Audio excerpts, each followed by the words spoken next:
He gave her everything, a home, a business, and years of love. But the moment life tested him, she turned her back. At just 34, he was gone, leaving behind 2 little boys and a heartbreaking question: will his children ever forgive their mother? David was only 34 years old, but life had already taken him through so many ups and downs. He lived in Warri, Delta State, with his wife, Rose, and their 2 little boys. Daniel, just 6 years old, full of questions and energy, and Michael, only 3, whose laughter could brighten any dark day. For years, David worked offshore. The job was not easy. He would spend 2 long months away at sea, then return home for only 2 short weeks. But the pay was good, and he was determined to give his family the best. Whenever he returned, the house came alive. He would carry his boys on his shoulders, shower Rose with gifts, and fill the home with joy. Rose never had to worry. There was always food in the house, bills were paid on time, and the children's school fees were handled without delay.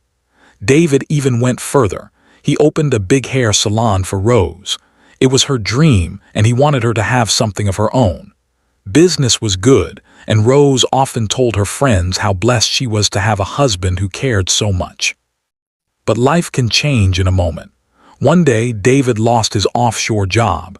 He searched and searched, hopping for another opportunity, but nothing came. Offshore work was rare to find, and many doors closed in his face. Still, he refused to give up. He accepted a smaller day job. It paid very little, just enough to feed the family, but at least it was something. At first, Rose said little, but within 4 months her patience grew thin. "David," she said one evening, her voice sharp, "how long will you continue like this? Other men are doing better. Why can't you?" David sighed. "Rose, I'm trying. You know how hard I've searched. I may not have what I used to, but at least I still try to bring food home." But Rose was no longer listening. Soon the house became heavy with quarrels.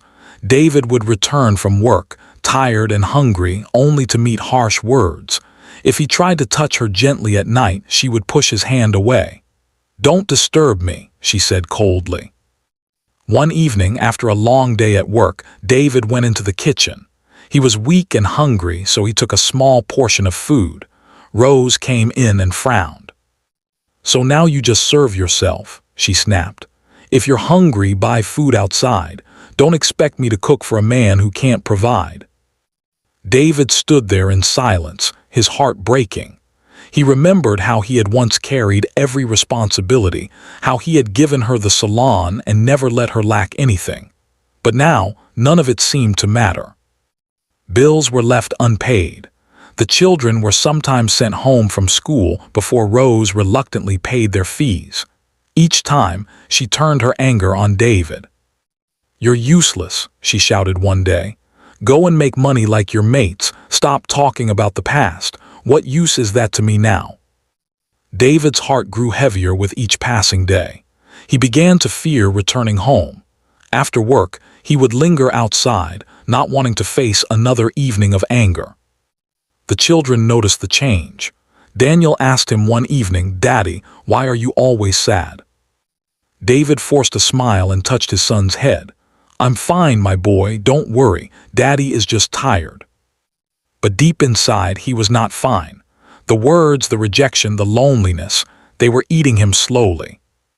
One evening, David sat outside the company gate with the security guard.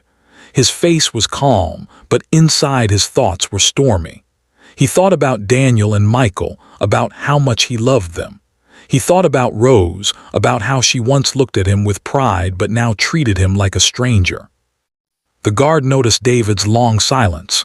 "Oga David," he called gently, "you're too quiet today." But David didn't respond. The guard touched him and David didn't move. Panic filled the air. They rushed him to the hospital, but it was too late. The doctor shook his head. "High blood pressure," he said softly. "Too much stress." And just like that, David was gone. At only 34, his journey ended. The news broke hearts. Friends and neighbors wept.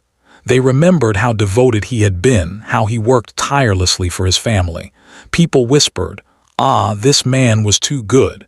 He did everything for his wife and children. Rose sat in silence.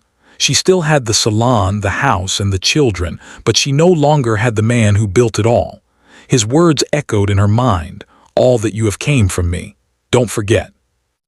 As the boys grew older, they began to ask questions. Daniel, now old enough to understand, once asked his mother, "Mama, why did Daddy die so young?" Rose struggled to answer. Deep down, she knew. She remembered the days she raised her voice, the nights she turned away, the times she forgot his sacrifices. She wondered if her children would ever forgive her when they discovered the truth, that their father had carried a broken heart to his grave. David's story teaches us something important. Life is not always about wealth. A man may stand on the mountain today and walk through the valley tomorrow. Love is proven in the valley, not on the mountain. Rose forgot the good years, the years her husband gave his all without complaint. And in forgetting, she lost the chance to show her loyalty when it mattered most. Daniel and Michael will grow up to know that their father was a man of sacrifice, a man who gave until his last breath. And they will learn that even strong men have hearts that need kindness, patience, and love. To every woman, let this story remind you, when your husband faces struggles, do not throw away the good memories. Hardship is a season, and seasons pass, but the words you speak during those hard times may never be erased. And to every man, remember, your worth is not only in money. Your love, your presence, your care, they matter more than riches. David's life ended too soon, but his story lives on. A story of love, sacrifice, and the painful reminder of what happens when gratitude is forgotten. Subscribe to this channel for more.